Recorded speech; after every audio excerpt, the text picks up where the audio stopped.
আসসালামু আলাইকুম। ঈদ মোবারক। সবাইকে ধন্যবাদ। ঈদের এই গুরুত্বপূর্ণ সময়ে আমাকে সময় দিচ্ছেন। আমার লাইভটা শোনার জন্য মনের অন্তঃস্থল থেকে আপনাদেরকে ধন্যবাদ জানাচ্ছি। দুঃসময়ে আপনারা আমরা সঙ্গী ছিলেন আমাদের। শুরুতে আমাদের সাথে আপনারা কাজ শুরু করেছিলেন ধামাকার সাথে। সেটার জন্য কৃতজ্ঞতা বোধ নয়, পাশে থাকার অঙ্গীকার নিয়েই আজকে আমরা আপনাদের সামনে লাইভে এসেছি। পবিত্র এই মাসে, এই ঈদে একজন মুসলমান হিসেবে আপনাদের কাছে আমি দাঁড়িয়েছি। এই নয় যে আপনাদের সিম্পেথি ক্রিয়েট করার জন্য বা অবস্থার শিকার হয়ে আমি দাঁড়িয়েছি। এটা রিয়েলিটি, সেটা আপনাদেরকে জানানোর জন্য এবং কি অবস্থায় আমরা যাচ্ছি সবকিছু ক্লারিফাই করার জন্য আপনাদের সামনে আমি দাঁড়িয়েছি। আমরা শুরু থেকে সুন্দর করে ব্যবসা করে আসছিলাম এবং আসছি এখনো, কিন্তু সম্প্রতি কিছু অনাকাঙ্ক্ষিত কারণে এই ধরনের ব্যবসা সমস্যার ভিতর দিয়ে যাচ্ছে, আপনারা যাচ্ছেন, দেখছেন ই কমার্সের প্রতি সবার কেমন যেন একটা বৈষম্য ভাব শুরু হয়ে গেছে সাডেনলি। এই নয় যে আমরা এই ব্যবসাতে কোত্থেকে এসে জুড়ে বসলাম। আমাদের প্রিভিয়াস হিস্ট্রি আপনারা দেখবেন, আমরা প্রিভিয়াসলি ব্যবসার সাথে জড়িত ছিলাম। এই ব্যবসাটা শুরু করেছি মাত্র 7 মাস আগে। আমরা 7 মাস আগের ব্যবসার সাথে এখন আপনারা ক্লারিফাই করছেন 30 বছরের ব্যবসার সাথে মিলিয়ে। 7 মাসের একটা ব্যবসাকে জাস্টিফাই করা বা ম্যাচুরিটিতে আনার জন্য একটা সময় দরকার। সেই সময়টা আমরা কই পেলাম, কোথায় পেলাম, সেগুলো আমি পরবর্তীতে আপনাকে ক্লারিফাই করবো। তার আগে একটু আমাদের অবস্থানটা ব্যাখ্যা করি। আমি বলবো না যে আমি সব জানি, আমাদের ভুল নেই। ভুল শুদ্ধ নিয়েই আমরা মানুষ, এবং আমাদের দেশে যেসব আইন কানুন আছে সেই মেনেই আমরা সবসময় ব্যবসা করার চেষ্টা করেছি এবং করছি। এই মুহূর্তে ই কমার্সের যে বিজনেস পলিসিটা নতুন করে অ্যাডপ্ট করা হয়েছে, সেটা মেনেই আমরা আগানোর চেষ্টা করছি এবং আগাবো, এবং সত্য অনুযায়ী কাজ করারও চেষ্টা করছি। দেখুন, আমাদের প্রাইম মিনিস্টার 2008 সালে যে ডিজিটাল বাংলাদেশ করার জন্য ডিক্লারেশন দিয়েছেন, স্বপ্ন দেখেছিলেন, ওই অর্থে তো ই কমার্স এমন একটা প্ল্যাটফর্ম যেখানে এই ডিজিটালাইজ করার জন্য যা যা কিছু দরকার, ই কমার্স ছাড়া কোনো ওয়ে নাই। সেক্ষেত্রে ই কমার্সের প্রতি যে এই বিরূপ আচরণ শুরু হয়ে গেছে, সেটা আপনার কি বুঝতে পারছেন? অনেক কিছুই বলার ছিল, অনেক কিছু বলার আছে আমার আজকে। আপনাদের অনেক প্রশ্ন আছে আমার কাছে, আমাদের ডেলিভারি সবকিছু আমি একটা একটা বলে যাবো আপনাদের আজকে। তার আগে আমাকে একটু সময় দিতে হবে আমাদের অবস্থানটা ক্লারিফাই করার জন্য, আমরা কি চাচ্ছি, আপনাদের সাথে কি করতে চাচ্ছি। প্রথমত, এই ঈদে আজকে যারা আমাদের জন্য এত, আমি বলবো আমাদের জন্য আপনারা অনেকে ঈদে অনেক কষ্ট করছেন, অনেকে ঠিকভাবে ঈদ করতে পারছেন না। আমার কাছে ক্ষমা ছাড়া ছাড়া কোনো ওয়ে নাই এই মুহূর্তে, কারণ আমরা ইচ্ছাকৃতভাবে কোনো কিছু করিনি। আমাদের অবস্থান আপনি যদি দেখেন, নভেম্বর থেকে শুরু করে আমরা মার্চ এপ্রিল পর্যন্ত যে কাজগুলি করেছি, আমাদের ডেলিভারি পার্সেন্টেজ ছিল 97। আমরা ডেলিভারি সবচেয়ে ফার্স্টেজ করেছি। হঠাৎ করে কি হলো এমন যে এই অবস্থায় আমরা পড়ে গেলাম? এই প্রশ্নটা আপনাদের মাঝে আসে না একবারও? দেখুন, আমাদের ব্যবসার পলিসি কি, কি ব্যবসা করছি আমরা? অনেক ধরনের প্রশ্ন উঠছে, এই ব্যবসা সাস্টেনেবল না, এই পলিসি সাস্টেনেবল না। আমি তাদেরকে সম্মান রেখেই বলছি, আমরা সবাই B2B, B2C এটা নিয়ে মাতামাতি করছি, কথা বলছি। কেউ M2C নিয়ে কথা বলছি না একবারও, ম্যানুফ্যাকচার টু কনজিউমার। আমাদের ব্যবসায়িক প্ল্যান ছিল, আমি আপনাদের ডেলিভারি গুলি বলার আগে এটা বলছি, কারণ আমি জিনিসটা আগে এক্সপ্লেন করলে পরবর্তীতে আমি আবার আর স্কেডিউল দিয়ে আপনাদের সাথে আমি এটা কনক্লুড করব। আমাদের বিজনেস প্ল্যানটা কি? বিজনেস প্ল্যানটা ছিল আমাদের B2B, B2C এটার কনভেনশনাল ই কমার্সের জন্য যেটা করছে সবাই এবং করে যাচ্ছে। M2C হচ্ছে এটা কনভেনশনাল প্লাস অ্যাগ্রেসিভ। M2C ধরার জন্য প্রত্যেকটা e commerce B2B, B2C help নিয়ে বার্নিং প্রসেসে গিয়ে একটা লেভেল ক্রিয়েট করে, সেটাকে বলা হয় সাবস্ক্রাইবার লেভেল। আপনি দেখেন, আমি যদি ABCD একটা কোম্পানির মাল বিক্রি করি 10 টাকা দামে, এবং ওই মালটা যদি ওই ওই কনজিউমার, ওই ম্যানুফ্যাকচারের কাছ থেকে বা ওই সাপ্লায়ারের কাছ থেকে আপনি 10 টাকা দামে পান, আপনি কোনোদিন আমার কাছ থেকে মালটা কিনবেন না। সুতরাং আপনাকে অ্যাট্রাক্ট করার জন্য আমাকে বিভিন্ন সময় ডিসকাউন্ট, বিভিন্ন কিছু দিয়ে আপনাকে অ্যাট্রাক্ট করতে হচ্ছে। প্রত্যেকটা ই কমার্স, পৃথিবীতে যত বড় বড় ই কমার্স হয়েছে, প্রত্যেকেই এই প্রসেস ফলো করে এগিয়েছে। অনেকে বলে যে অ্যামাজন 18 বছর কি করেছে সবাই জানে। 18 বছর তারা পুরোপুরি বার্ন করেছে। 18 বছর পরে গিয়ে তারা এক জায়গায় থেমেছে, এক জায়গায় করেছে।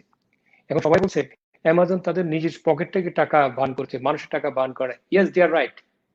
তারা বার্ন করেছে সাবসিডির টাকা, তারা বার্ন করেছে ব্যাংক থেকে লোন নিয়ে টাকা। এবার দেখেন আমাদের অবস্থানটা, আমাদের তথাকথিত অনেক ব্যাংক আছে যারা সরকারের নির্দেশনায় বলেন, তাদের নিজস্ব বলেন, হঠাৎ করে আমাদের অ্যাগ্রিগেটরদের সুইচ অফ করে, কাট অফ করে দেয়। এই যে কিছুদিন আগে ঘটনা ঘটলো, দেখেন আমরা সবাই কিন্তু মুভ করে আসছিলাম, গভর্নমেন্ট নতুন নিয়ম করছিল, ইকের নতুন নিয়ম দিচ্ছিল, আমরা সুন্দর করে বেরিয়ে আসছিলাম। হঠাৎ করে কার্ডগুলি বন্ধ করে দিয়ে পুরো 45% সেলস ইমিডিয়েটলি ডাউন করে দিল। এটা কি কোনো আশা? আপনারা দেখেছেন আমরা কিভাবে টার্ন আপ করতেছিলাম তখন। এগুলি আমি প্রতিবন্ধকতার কথা বলবো না, এগুলি হচ্ছে লার্নিং প্রসেস। প্রত্যেক সময় প্রত্যেকটা জিনিসের ক্ষেত্রে লার্নিং প্রসেসটা থাকবেই। যেটা বলছিলাম সাস্টেনেবল পলিসি কিনা আমাদেরটা, আমরা M2C তে যাচ্ছিলাম। M2C হচ্ছে ম্যানুফ্যাকচারার যে জিনিসটা বানাবে সেটা আমরা সরাসরি কনজিউমার কাছে নিয়ে যাব। এর মাঝে ম্যানুফ্যাকচারার তার মালটা মার্কেট নেওয়া যে খরচটা, তার ওই খরচটা তার সেভ হবে। সেক্ষেত্রে আমাদের পলিসি ছিল ওই ম্যানুফ্যাকচারকে যে ব্র্যান্ডটা পপুলার তার পাশাপাশি একটা ব্র্যান্ড ক্রিয়েট করে ওইটা আমাদের প্ল্যাটফর্মের জন্য বানাবে এবং ওই মালটা আমরা মার্কেটে নিয়ে যাব আমাদের মতো এমআরপি দিয়ে। সেক্ষেত্রে আমি যদি 40, 50, 70% discount we don't care, because ওইটার পুরো কন্ট্রোল আমাদের। এই পলিসিতে যাওয়ার জন্য আমাদের যেটা করা দরকার, একটা নতুন প্ল্যাটফর্ম হিসেবে আমাদের সাবস্ক্রাইবার লেভেল ক্রিয়েট করা দরকার। এই সাবস্ক্রাইবার লেভেল ক্রিয়েট করার জন্য আমরা অনেক ডিসকাউন্ট দিয়ে কিছু বার্ন করে, একটা টার্গেট থাকে আমাদের 6 মাস 1 বছর পর্যন্ত আমরা বার্ন করে যাব। একটা সাস্টেইনেবল ফিগার দরকার আমাদের এটা ক্রিয়েট করার জন্য। এই সাস্টেইনেবল ফিগারটা হচ্ছে 8 থেকে 10 লক্ষ কাস্টমার। আমি যদি আমার প্ল্যাটফর্মে 10 লক্ষ কাস্টমার নিয়ে আসতে পারি, তখন হবে কি, আমার পরবর্তী স্টেপ হবে আমার ইনভেস্টরকে ক্রিয়েট করে। ইনভেস্টর কেন দরকার সেটাও আমি আপনাকে বলছি। এই সাবস্ক্রাইবার লেভেল যখন ক্রিয়েট হয়, এইটাকে ধরে রাখার জন্য আমাদের যেটা করতে হয়, এই আস্তে আস্তে এই অ্যাগ্রেসিভ মডেল থেকে কনভেনশনাল ওয়েতে টার্ন নিতে হয়। তখন এদেরকে কিছু সুযোগ সুবিধা দিয়ে এইটা ইন দ্য মিন টাইম আমাদেরকে ইনভেস্টরকে অনবোর্ড করতে হয়। ইনভেস্টর অনবোর্ড করতে হয় কারণ এই ইনভেস্টর দরকার আমার ম্যানুফ্যাকচারের জন্য। কারণ ম্যানুফ্যাকচার আমাকে বিনা পয়সা কোনো কিছু মাল বানিয়ে দিবে না। তাদেরকে যখন একটা কোয়ান্টিটি ভলিউম দিব, তার যদি কোয়ান্টিটি 1000 পিস করে বছরে, আমি আমার জন্য 1000 পিস বানাবো তার কাছে ডিফারেন্ট মডেলে। ওই টাকাটা এনশিওর করবে আমার ইনভেস্টর। ইট মিনস আমাদের এই পলিসিটা, আমাদের দরকার subscriber level by any means, তারপর ইনভেস্টর অ্যাট্রাক্ট করার জন্য, ইনভেস্টর দরকার আমার ম্যানুফ্যাকচারকে কনভিন্স করার জন্য। এই তিনটা জিনিসকে যখন আমি অ্যাডপ্ট করি একসাথে, তখন আমাদেরকে আপনি তখন বলবেন অ্যামাজন পলিসি, তখন বলবেন। অথচ তখন কনভেনশনাল ওয়ে হচ্ছে না। এই কনভেনশনাল ওয়েতে আসতে আমাকে এইগুলি ক্রিয়েট করে আসতে হচ্ছে। তো এই পলিসির জন্য আমরা এই বার্নিং প্রসেস আমরা গিয়েছিলাম। তো যাই হোক, এই হলো আমাদের বিজনেস মডিউল। আসলে এটা সাস্টেনেবল কিনা আমি আপনাদের বিবেকের উপর ছেড়ে দিলাম। আমি যখন আমার একটা প্ল্যাটফর্ম, একটা সাবস্ক্রাইবার লেভেল ক্রিয়েট করব, পাশাপাশি আমি যখন আমার ইনভেস্টর নিয়ে আসবো, ইনভেস্টররা প্রতি সাবস্ক্রাইবার আপনাকে $25 করে কাউন্ট করে। আমি যদি 10 লক্ষ সাবস্ক্রাইবার রাখি, তাহলে আমার প্ল্যাটফর্ম ভ্যালু হয়ে যাবে $25 মিলিয়ন। 10 লক্ষ পরে 1 মিলিয়ন, $25 মিলিয়ন প্ল্যাটফর্ম ভ্যালু। ওইভাবে তারা টাকাটা পুশ করে এবং আমরা সেটা ম্যানুফ্যাকচারের সাথে কন্ট্রাক্টে যাই। এইগুলি, এই সিস্টেম সাস্টেনেবল কিনা আমি আপনাদের বিবেকের উপর ছেড়ে দিলাম। এবার আসি আমাদের আসল জায়গায়, যেটা আপনারা শোনার জন্য আপনারা অনেক আগ্রহ করে বসে আছেন। আপনারা অনেক প্রশ্ন করেছেন। যে প্রথম প্রশ্ন ছিল আপনাদেরকে ডাবল ভাউচার, তারপরে আমি একটু আপনাদের একটু দেখে আমি একটু বলি।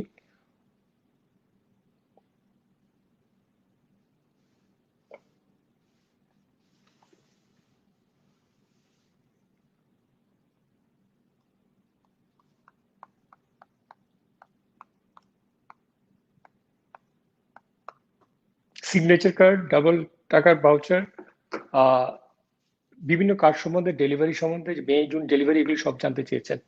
এবং আমি আরেকটা কথা আছে, 50 কোটি টাকা নিয়ে আমরা পালিয়ে গেছি, এই সম্বন্ধে জানতে চেয়েছেন। আমি একটা জিস্ট বললে প্রত্যেকটা জিনিস উত্তর আপনার হয়ে যাবে। তার আগে আমি আগে বলি আমাদের প্রসেসটা কি বিজনেসের। আমাদের পুরো বিজনেসটা পরিচালিত হয় আমাদের বিজনেস টিমের মাধ্যমে এবং আমার সিওর আন্ডারে। ওনারা যখন অ্যাপ্রুভাল দিয়ে কোনো কিছু সিলেক্ট করেন, কোন আইটেমে কি করবেন, ওনারা সবকিছু করার পর ওইটা রেডি করে অ্যাপ্রুভ করে ফিনান্স ডিপার্টমেন্টে পাঠিয়ে দেয়। ওই ফিনান্স ডিপার্টমেন্ট সব দেখার পর আমার কাছে পাঠানো হয় শুধু চেক সাইন করার জন্য। তো আপনাকে এই প্রশ্নের, এই যে ডাবল ভাউচার কোনটা, সিগনেচার কার্ড কোনটা, এসব আমার এবং আমার চেয়ারম্যানের কোনো ধারণা নাই। ওনারাই জানেন। ওনাদের সাথে আমি বসবো কয়েকদিনের মধ্যে, কেউ কোনটা প্রায়োরিটি বেস কি করতে হবে ওটা আমি দিব। কিন্তু আমি আবার বলছি, কিন্তু আপনাদের কিছু ক্লিয়ার হওয়া উচিত প্রসেসটা। কারণ আপনারা বারবার বলছেন ডাবল টাকা পাওয়া যায়, এই টাকা পাওয়া যায়, সবই ঠিক আছে, যেহেতু আপনারা টাকা দিয়ে পারচেজ করেছেন। যারা রিসেলার ভাই তারা ডাবল টাকা নিয়েছেন, টাকাটা ব্যবসা করার জন্য নিয়েছেন কিংবা বেশি মাল পাওয়ার জন্য কিনেছেন। এটা আমাদের কোনো সমস্যা নাই, আমাদের আপনাদের সাথে কাজ করতেও সমস্যা নাই। আমাদের টিম সর্বাত্মক চেষ্টা করছে, আমরাও চেষ্টা করছি। যেটা যেটা আমার দরকার আপনাদেরকে বলা, যেটা আপনাদের অনেক প্রশ্ন, আজকে একটা ফিগার দিচ্ছি, আপনারা লিখে নেবেন, আমরা ক্লারিফাই করবো দরকার হলে প্রয়োজনে।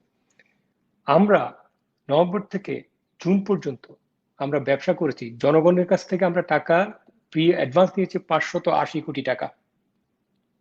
আমরা সেলার রিসেলার এদেরকে পেমেন্ট দিয়েছি 542 কোটি টাকা। আমরা প্রোডাক্ট ডেলিভারি করেছি অলমোস্ট 600 কোটি টাকা প্লাস। এবার আপনাদের বিবেকের উপর ছেড়ে দিলাম, আমি 50 কোটি টাকা নিয়ে পালিয়েছি, 100 কোটি টাকা পালিয়েছি না 200 কোটি, এটা আপনাদের বিবেকের উপর ছেড়ে দিলাম আমি। এবার আমার প্রেক্ষাপটটা বলি। আমি গত ডিসেম্বরে আমেরিকাতে আসি একবার। আমার L4-5 আপনারা জানেন কিনা জানি না, ডিক্সের একটা অপারেশন হয়েছিল আজ থেকে 5 বছর আগে। এটা ফলো আপ আমাকে প্রত্যেক বছর করতে হয়, এটা সেন্সিটিভ একটা জায়গা। এখানে যদি কোনো ডাক্তার বা মেডিকেলে কেউ থাকেন তারা জেনে নিতে পারেন তাদের কাছ থেকে। L4-5 একটা ডিক্স পিছনে, খুব সেন্সিটিভ ডিক্স, এটা অপারেশন হয়েছে 5 বছর আগে। এটার জন্য আমার যেহেতু বয়স হয়েছে, আমার এটা প্রতিনিয়ত ফলো আপ করতে হয় এবং আমি প্রতিনিয়ত বিদেশেই থাকি, প্রায় সময় বিদেশে থাকি। আমাদের যে কটা বিজনেস আছে এগুলি প্রত্যেকটা পার্টিকুলার পার্সন চালায়, আমি কিন্তু জাস্ট ফলো আপ করি। এটা এই নয় যে এই জন্য আমি পালিয়ে গেলাম। আমি গত ডিসেম্বরে সেটা অ্যাপয়েন্টমেন্ট নিয়ে যাই। এবার আমি 24শে এপ্রিল দেশ থেকে আসার সময় সবাই জানে 27 তারিখ আমার রিনিউয়াল ছিল, এরপর আমার ডিক্সের এগুলি ফলো আপ ছিল। কিন্তু এরই মধ্যে এই দেখেন আমার দুটো চোখ, এটা আপনারা বুঝতে পারছেন কিনা জানি না, এই দুটো চোখের দুটো সমস্যা ধরা পড়ে। এই চোখের এই বাম চোখেরটা প্রথম বেশি সমস্যা ধরা পড়ে, এটার অপারেশন হয়, এটার পর 2 সপ্তাহ পর এটার অপারেশন হয়। আমেরিকাতে কোনো কাগজপত্র কেনা যায় না, দরকার হলে আপনারা যদি চান আমি আপনাদেরকে এগুলি কাগজপত্র আপনাদের যে প্ল্যাটফর্ম আছে হোয়াটসঅ্যাপে আমি পাঠিয়ে দেবো। কারণ এখানে ট্রিটমেন্টটা এমন একটা জিনিস, এখানে ইন্স্যুরেন্স দিয়ে ট্রিটমেন্ট করতে হয় এবং অনেকদিন লম্বা ওয়েট করতে হয়। আর ডাক্তারের সিনিয়র ডাক্তারদেরকে স্কেজুয়াল পাওয়া ইজ রিয়েলি ডিফিকাল্ট। সো এই জিনিসগুলি কেন আমি আপনাদের সাথে এটা লেমেক্স হিসেবে দেখাতে যাব, যেখানে আমার টিম কাজ করছে সব সময়। প্লাস আপনারা ওই 50 কোটি টাকার উত্তরটা আপনারা পেয়েছেন, আমি আপনাকে রিকোয়েস্ট করব, আপনারা যদি চান আমি আপনাকে ফ্যাক্স এন্ড ফিগার পাঠাতে পারবো। আপনাদের কাছে এই উত্তরটা আমারও জিজ্ঞাসা, আমি যদি 580 কোটি টাকা বিক্রি করে কালেক্ট করে 542 কোটি টাকা পেমেন্ট করে 600 কোটি টাকা প্লাস মাল ডেলিভারি দেই, আমি কোথায় টাকা নিয়ে গেলাম ভাই? জাস্ট বলেন কোথায় টাকা আমি নিয়ে গেলাম? আজকে আপনারা যেভাবে আমাদেরকে বলছেন, আমিও তো আপনার মতো একজন বাবা, আমিও তো আপনার মতো একজন ভাই, আমিও তো আপনার মতো একজন ছেলে। আপনাদের টাকা আজকে দিয়েছেন বিদায়, আপনাদের যে কষ্টটা হচ্ছে, আমার মায়ের কি অপরাধ, আমি তার ছেলে?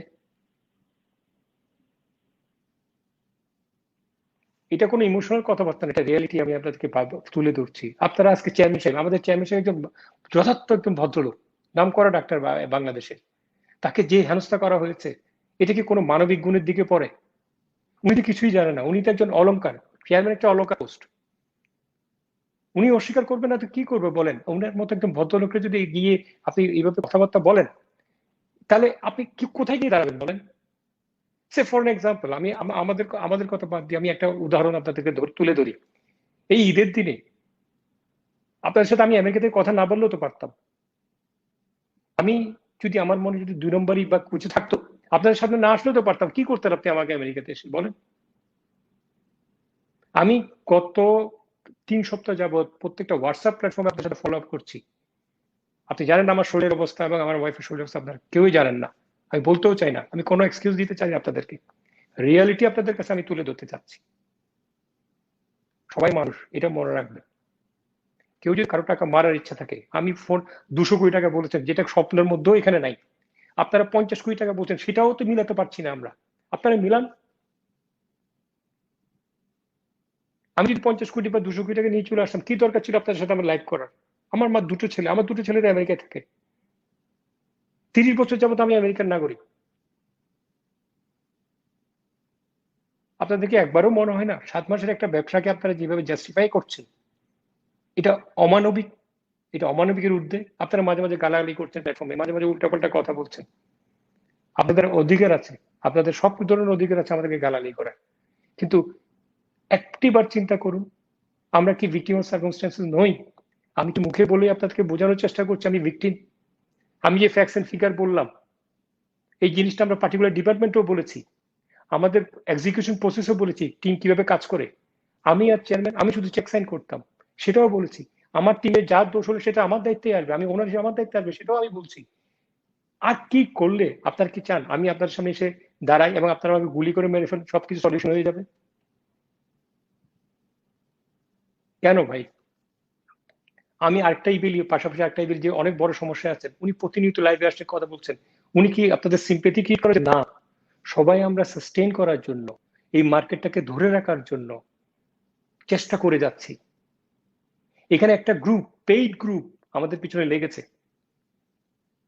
আমাদের ই কমার্সের পিছনে লেগেছে। হয়তো এখানে আমার আপনার ভাই বোনেরা আছে যারা এই আমাদের মধ্যে ঢুকে আমাদের বিরুদ্ধে কাজ করছে। দেখুন, সেদিন আমি আপনাদের সাথে কথা বললাম, পরের দিন আপনারা গিয়ে আমার চেয়ারম্যানের বাসায় হামলা করলেন কেন? আমি কয়েকজন সেলারকে আমি নিজে চিনেছি, তাদের সাথে আমি সরাসরি লাইভে কথা বলছি জুমে। পরের দিন সে গিয়ে ওখানে টিভিতে বলছে এই কথা সেই কথা। এটা কি আপনারা বুঝতে পারছেন না? কেউ কাউকে হাইলাইট করার জন্য চেষ্টা করা হচ্ছে এখানে। একজন ডাক্তার যে প্রতিনিয়ত ডিসেবল লোকদের সাথে কাজ করছে, অটিস্টিক বাচ্চাদের সাথে কাজ করছে, তার মনে কি আপনাকে মনে হয় এই ভদ্রলোক এইসব নিয়ে কাজ করবে? আমি বলছি না মানুষ ভালো, আমি ভালো, আমার চেয়ারম্যান ভালো, বলছি না। আমি বলছি আমাদের intention clear, crystal clear with logical point. আমি বলছি না এমন কিছু যে আপনি আমাকে এই করেন সেই করেন। আমি আপনার কাছ থেকে সময় কেন চাচ্ছি? আমি আপনার সাথে একটা সলিউশনে যাওয়ার চেষ্টা করছি। যে ইনসিডেন্টটা ক্রিয়েট হয়েছে এই মুহূর্তে, যে বাস্তবতা ক্রিয়েট হয়েছে, সেটা আপনারা বুঝতে পারছেন না। একটা জিনিস দেখেন, এই যে ব্যাংকগুলি আমাদেরকে কার্ডগুলি ব্লক করলো, আমি সহ আরো 10 জন এরা কি একবারও চিন্তা করেছে এই 10 জনের ফর্মুলাটা কি, এই 10 জন কিভাবে সাস্টেইন করছে বা কিভাবে যাচ্ছে? অনেক জায়গায় অনেক কথা উঠছে, এটা এই পলিসি, এটা ওই পলিসি, এটা টাকা মারার পলিসি, কেউ কিন্তু সলিউশন দিচ্ছে না। আমি বলছি দায়িত্ব নিয়ে, আমি M2C করছি, ম্যানুফ্যাকচার টু কনজিউমার। এটা নিয়ে এক্সপ্লেন করতে চাইলে প্রতিনিয়ত আমি এক্সপ্লেন করতে রাজি আছি। এই পলিসি সাস্টেইনেবল, এই পলিসি সাস্টেইনেবল। আমি ম্যানুফ্যাকচারের সাথে যখন আমার একটা আন্ডারস্ট্যান্ডিং হয়ে যাবে, তার জন্য ওই পর্যন্ত যাওয়ার জন্য আমাকে আমার ইনভেস্টর আনতে হবে।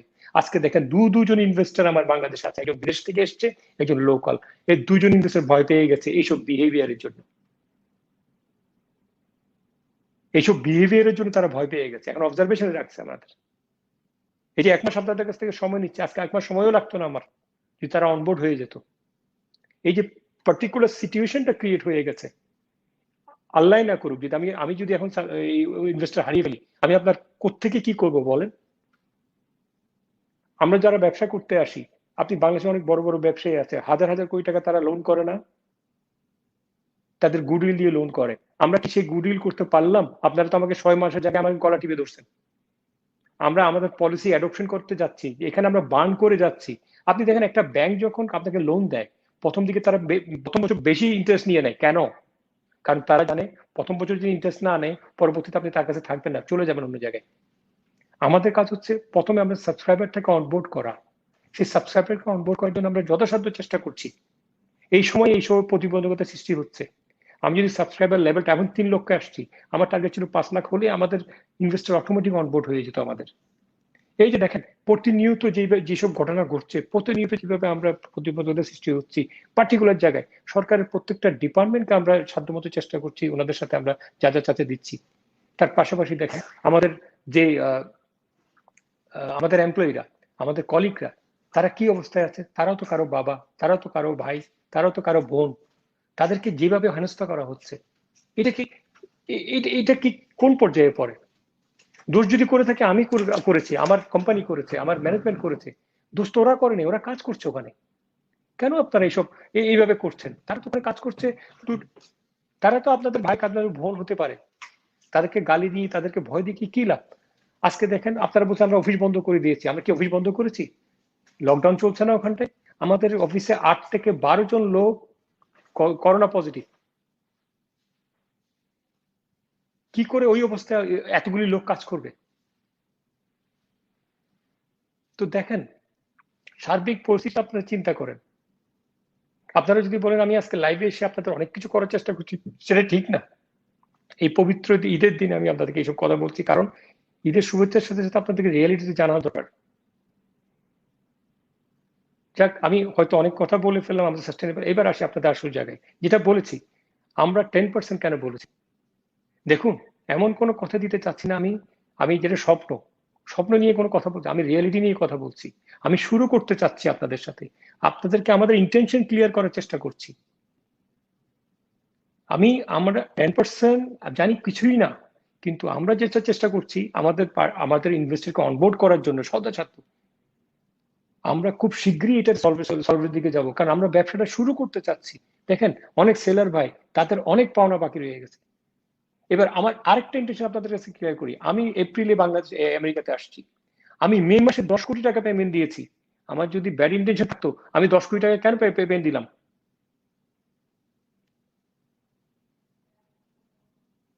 জাস্ট আপনারা চিন্তা করেন, আমি ফ্যাক্টস এন্ড ফিগার আপনাদেরকে তুলে ধরলাম। আপনারা বলছেন 50 কোটি টাকা নিয়ে আমি পালিয়ে গেছি। আমি ব্যবসা করছি 580 দিয়েছি, 542, 600 কোটি টাকার প্রোডাক্ট দিয়েছি, 10 কোটি টাকা মে মাসে পেমেন্ট দিয়েছি। তাহলে কেন আমি এসব কেন করছি আপনাদের সাথে? এই টাকা নিয়ে তো আমি এখানে ঘুমাই থাকতে পারতাম। একবার কি আপনাদের প্রশ্ন আসে না এখানে ইনবিটুইন কিছু হচ্ছে, আমাদের বিরুদ্ধে কিছু করার চেষ্টা করা হচ্ছে? প্লিজ চিন্তা করুন।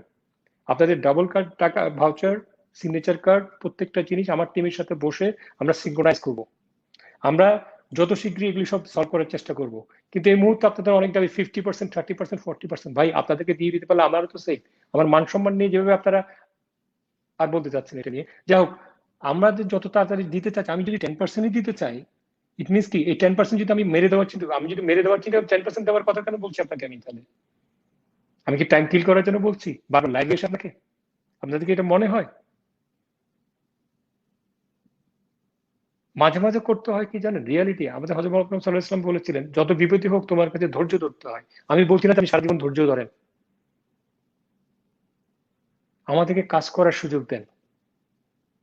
আপনারা যখন হোয়াটসঅ্যাপ স্ট্যাটাস প্ল্যাটফর্মে বিভিন্ন কথা বলেন, আমি দেখি, আমি সবই দেখি। আমিও মানুষ, আপনাদের একটু ভাবতে হবে।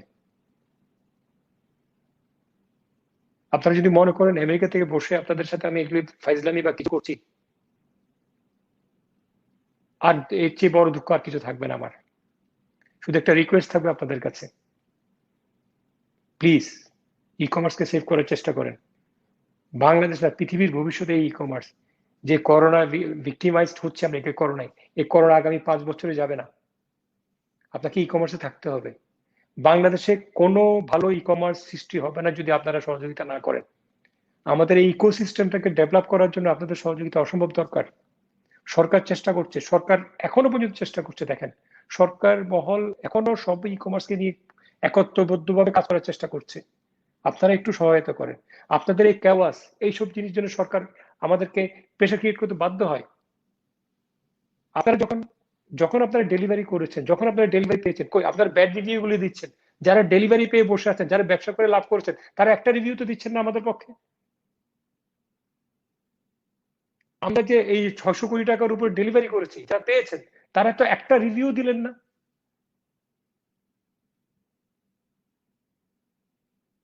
কি ভাই, আমি কি সব খারাপ কাজই করছি? ভালো কাজ কি কিছুই করি নাই আপনাদের জন্য? যারা এখানে ব্যবসা করে টাকা নিয়ে গেছেন, অনেক লাভবান হয়েছেন, তাদের দোষ নেই, ব্যবসা করেছেন আমাদের ফর্মুলাতে। তারা কি একবারও রিভিউ দিতে পারেন নাই?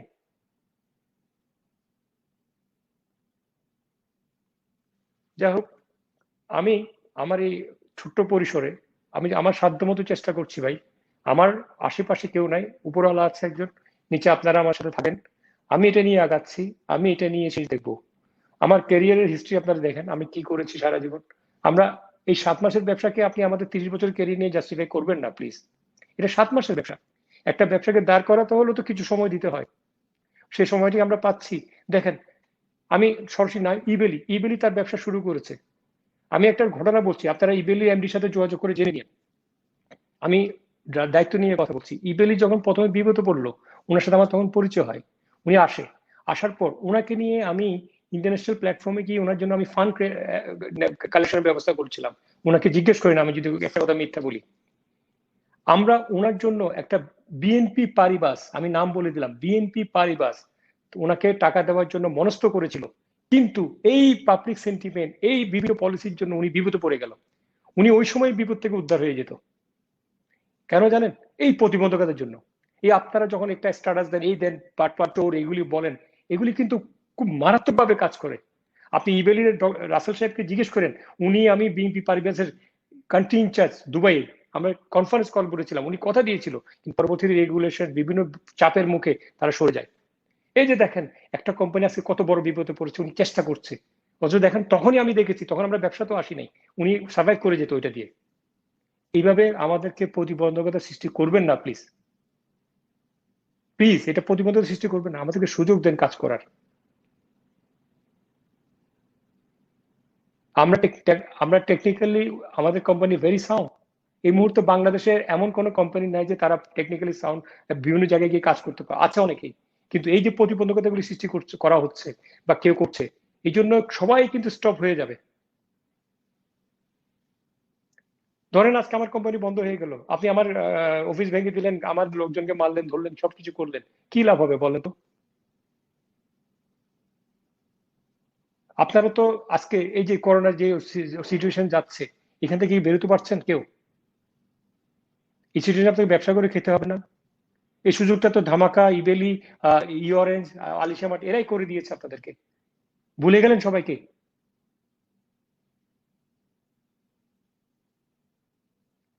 আমি আবার বলছি ভাই, আবার বলছি আপনাদেরকে, একটু ধৈর্য ধরেন। সময় কিছু লাগলেও সমাধানের পথ বের করি আমরা সবাই মিলে, আমরা এগিয়ে যাই। কাউকে থামাই দিয়ে না, প্লিজ কাউকে থামাই দিয়েন না। সবাই চেষ্টা করছে সার্ভাইভ করার জন্য, প্রত্যেকের বিজনেস প্ল্যানের পিছনে একটা না একটা সাস্টেনেবল প্ল্যান থাকে। আমি বলছি না যে খারাপ লোক নাই, খারাপ লোক থাকে, আছেই। সেগুলো ডিফাইন করে দেয় তো পার্টিকুলার ডিপার্টমেন্ট, তারা করবে। কাউকে চোর সাব্যস্ত করেন না, চুরিটা আগে দেখেন কি চুরি হয়েছে। কোনো কিছু ব্যাপারে কোনো কমেন্ট করার আগে, কোনো জাস্টিফিকেশন দেওয়ার আগে, থিঙ্ক ইউরসেলফ 1 2 3 টাইমস, চিন্তা করেন কিছু বলার আগে।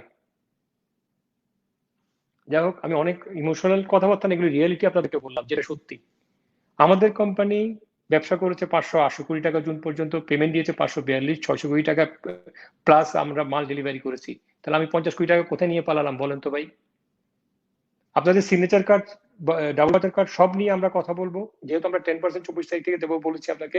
আমরা টিউনিং করবো, যদি আমাদের যদি ফান্ড আরো বেশি থাকে আপনাদেরকে আমরা বেশিই দিব, কিন্তু আপনারা আমাদেরকে একটু সহায়তা করেন এই ক্ষেত্রে। কেউ কেউ বলেছেন উনি আসবে ঈদের, আমি দেখেছি প্ল্যাটফর্মে অনেকে কমেন্ট করেছেন আপনারা, আপনারা বলছেন বারবার যে উনি আসবে, ঈদের শুভেচ্ছা জানাবে, সময় চাইবে, একজন পাশে থাকতে বলবে। না ভাই, এগুলির জন্য আসি নাই আমি।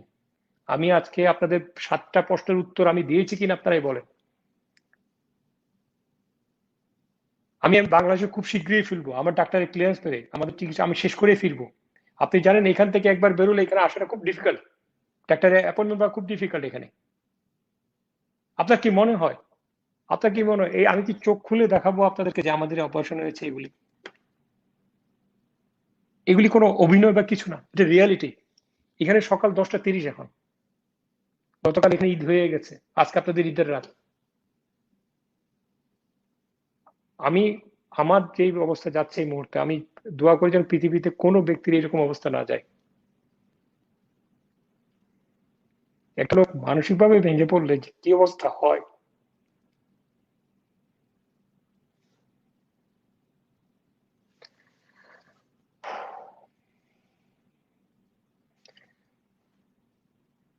যাই হোক, আমি আপনাদের পেমেন্ট নিয়ে যেটা কথা বলছিলাম, আমরা 24 তারিখ থেকে পেমেন্ট শুরু করব, যেটা আমি আপনাকে কথা দিচ্ছি। 10% আমি এখনো বলছি, আমি তখনও রাখার চেষ্টা করবো, এবং বাড়ানোর যে আপনাদেরকে একটা, আপনারা বলছেন বারবার বাড়ানোর কথাটা, ফোর্স দিয়েন না, আমরা চেষ্টা করব। আমি কথা দিচ্ছি না, কিন্তু 10% কনফার্ম আছে, আমি বাড়ানোর চেষ্টা করব। আর আমরা 3টা গ্রুপে ভাগ করব আপনাদেরকে, সেলার, রিসেলার এবং বায়ার। আমরা আমাদের একটা ফিনান্স কন্ট্রোল টিম থাকবে, ফিনান্স কন্ট্রোল টিম এটা পুরো কন্ট্রোল করবে, কারণ আমরা ফান্ডটা যেখান থেকে দিচ্ছি ফিনান্স কন্ট্রোল টিম ওর সাথে থাকবে। ওনারা ওনারাই আমাদের দায়িত্ব নিয়ে ওনারা আপনাদেরকে ফিনান্সগুলো বন্টন করবে, অনওয়ার্ডস কিভাবে দিবে সবকিছু করে দেবে।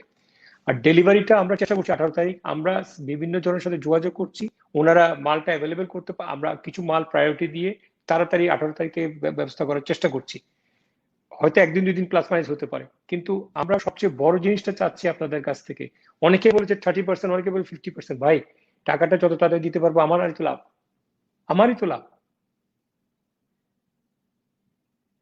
আমি এই টাকাটা দিয়ে দিলে তো আপনারা ঝামেলা শেষ হয়ে যায়। কেন ভাই আমি ঝামেলা নিয়ে কবরে যাব?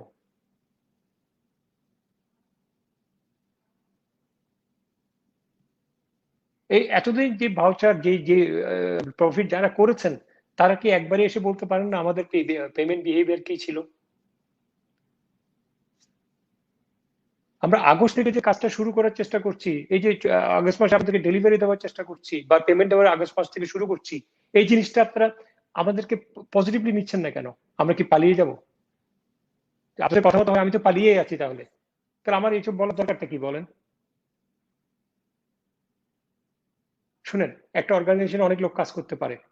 আমার কোনো আত্মীয় যদি আমার অর্গানাইজেশনে কাজ করে, তার নামটা দিয়ে তাকে আটকানোর জন্য বা তাকে তাকে দোষারোপ করার জন্য যেই চেষ্টা করে, সে লোক কোনোদিন ভালো হতে পারে না।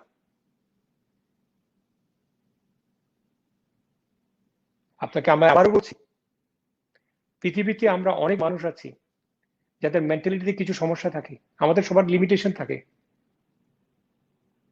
দয়া করে কারো কথায় বিশ্বাস করার দরকার নাই। আপনি ফ্যাক্টস এন্ড ফিগার দেখেন, রিয়ালিটি দেখেন, ওটার উপর বেস করে ডিসিশন দিবেন। ধামাকা কি ছিল? ধামাকা শুরু থেকে আপনাদেরকে তো ভালো সার্ভিস দিয়ে এসছে। ধামাকা নিয়ে কোনো প্রশ্ন ছিল না। এপ্রিল, মে, মার্চ এপ্রিল পর্যন্ত ধামাকা যদি 97% ডেলিভারি দিয়ে থাকে, মে জুনে নষ্ট হয়ে গেলে ধামাকা। এপ্রিল পর্যন্ত আপনারা কোটি কোটি শত কোটি টাকা নিয়ে গেলেন, এগুলি কোনো কিছু নেই। প্লিজ বি রিয়েল, রিয়েলিটিতে বিশ্বাস করেন। আমরা পালিয়ে যাওয়ার জন্য আসি নাই, কেউ পালিয়ে যাওয়ার জন্য আসে নাই। ব্যবসা করতে এসছি আমরা। আমাদের একটা অ্যাপ নয়, এই ধামাকা অ্যাপের সাথে আমরা এন্টারপ্রেনারশিপ অ্যাপ অ্যাড করছি, যেটার সাথে আমাদের বিভিন্ন ডোনাররা বিদেশ থেকে জয়েন করছে আমাদের সাথে। নষ্ট করে না আমাদের প্রেক্ষাপটটা। আমরা অনেক বড় চিন্তা নিয়ে আসছি বাংলাদেশে। আমি আমেরিকাতে সারা জীবন ছিলাম, আমি আমেরিকাতে গিয়ে ওখানে কাজ করতে গেছি, কেন গেছি? আপনারা আমাদেরকে যদি দূরে ঠেলে দেন, আমাদের কষ্ট হবে কয়েকদিন, পরিণতি আপনার কি হবে? কেন আপনারা বারবার মনে করেন না যে আপনারা যখন একটা কথা বলেন, আমরা তো মানুষ। অনেকে বলছেন আমাদের, আমার আমার চিটাগাংয়ে শুধু আমার মাই থাকে, আর কেউ নেই আমার দেশে, সবাই বাইরে। ঠিক আছে, আপনারা আমার মাকে তুলে এনে মারেন, সমাধান হয়ে যাবে আপনাদের?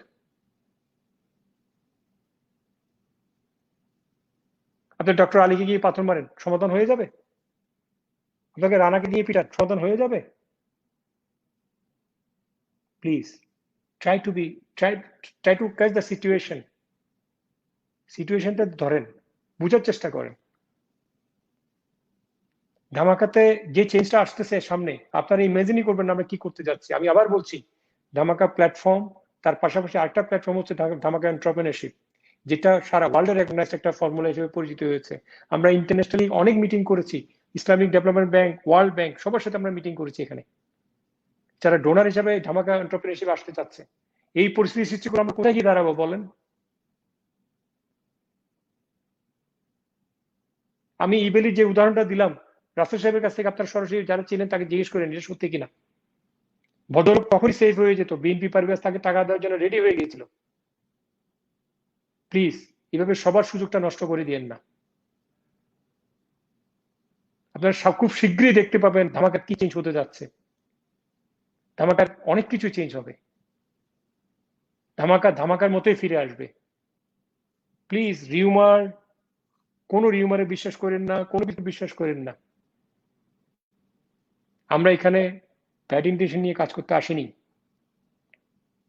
আমরা আপনাদের সাথে নিয়েই কাজ করতে আসছি। আমার লাভ হচ্ছে আপনারা, আপনাদের সাবস্ক্রাইবার লেভেল ডেভেলপ করতে পারলে এই ডেভেলপমেন্ট নিয়ে আমি আমার আন্তর্জাতিক ইন্টারন্যাশনালি যেগুলি কয়টা রেগুলেশন আমি পেয়েছি, ওখানে আমার অ্যাডিশন হবে।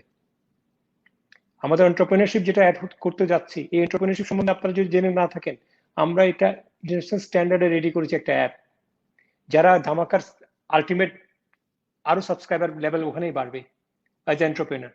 তো আপনারা যদি এগুলি গলায় দাবাই দেন আমাদেরকে, আমরা কোথায় গিয়ে দাঁড়াবো?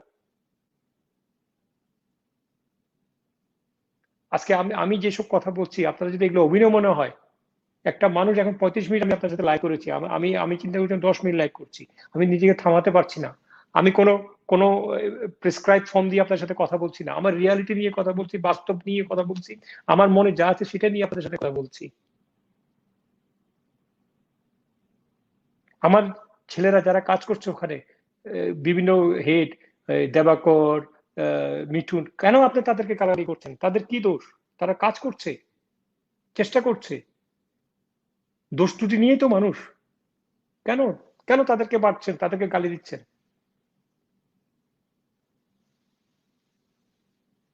প্লিজ ধৈর্য ধরেন, আমরা একটা সলিউশনে যাচ্ছি। ধামাকা পুরো চেঞ্জ হয়ে আসছে আপনাদের কাছে। যেহেতু সরকারই চাচ্ছে এটা মডিউল টু ভাবে হোক, সরকারের সবকিছু মেনে আমরা আগাচ্ছি। আমি আজকে আমার মডেল সম্বন্ধে মডিউল সম্বন্ধে আপনার সাথে আলাপ করলাম। বলুন যারা বিজ্ঞজন আছেন তাদেরকে আমি যদি ভুল বলে থাকি এখানে, আমি আবার ডিফাইন করছি সাস্টেনেবল পলিসি আমাদেরটা। আমরা সাবস্ক্রাইবার লেভেল ডেভেলপ করছি বার্নিং করে, নষ্ট করে টাকা, এটা ঠিক। এই বার্নিংটা আমরা বিভিন্ন জায়গাতে অ্যারেঞ্জ করার চেষ্টা করছি। কিছু কিছু আমাদের ভুল আছে, আমরা ভুলের ঊর্ধ্বে নয়, ভুল শুধরাবো আমরা, যেহেতু পলিসি হয়েছে। এই সাবস্ক্রাইবার লেভেল অ্যাড হওয়ার পর আমাকে ইনভেস্টর লেভেলটা এখন অ্যাড হয়েছে এখানে। এই ইনভেস্টরটা খসে যাচ্ছে বিকজ অফ দিস সিচুয়েশন। অনেকে বলে ইনভেস্টর যদি আসে, আমি একটা ইনভেস্টর কেন আসবে না ভাই? আপনি যখন ইনভেস্টর যদি আসে তখন যদি ব্যবসা হয় তখন উঠবে, এটা ঠিক না। যিনি এটা বলছেন ওনার ক্যারিয়ার উনি চেক করে দেখুক। উনি 10টা জায়গায় অ্যাপয়েন্টমেন্ট চাকরির জন্য দরখাস্ত দিয়েছিলেন, ওনার চাকরি 10টা জায়গায় হয়েছে, হয়তো 2টো জায়গায় হয়েছে, একটা জায়গায় উনি গিয়েছে। এমনি 10 জন ইনভেস্টর আসবে, 3 জনের সাথে কথা হবে, একজন আসবে। কেন দারাজ আলিবাবাকে নিয়ে আছে না?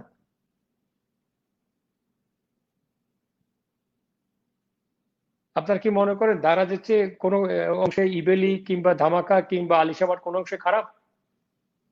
অবশ্যই আমরা ইনভেস্টমেন্ট পাবো। সরকারের পলিসি যেভাবে করা হচ্ছে, আমরা পরিবেশ বান্ধব একটা পলিসি, ব্যবসা বান্ধব একটা পলিসি করেছেন ওনারা, আমরা অবশ্যই পাবো।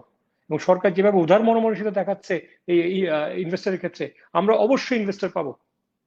আমরা যারা বাইরে থাকি আমাদের সাথে অনেক লোক যারা ইনভেস্টর আসতে চায়, প্লিজ আপনারা একটু ধৈর্য ধরেন। কারণ আমাদেরকে কোনো ব্যাংক টাকা দেয় না। আমরা যখন এত সুন্দর সুন্দর ব্যাংকরা যখন এসে কথা বলে, এই করে সেই করে, এই ব্যাংকগুলি যখন আমরা যখন লোন নিতে যাই, এই ব্যাংকগুলি তখন বলে আমরা কনভেনশনাল ওয়েতে বিশ্বাস করি ভাই, আপনি মর্টগেজ দেন।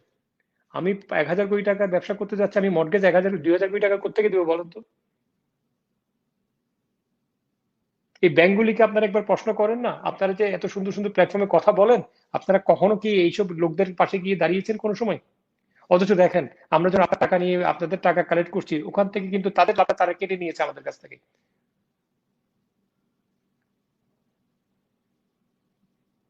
এখন আমাদের সরকার সব দিক দিয়ে চেষ্টা করছে এই জিনিসটাকে নার্সিং করে তোলার জন্য। আপনারাও আমাদের সাথে থাকেন।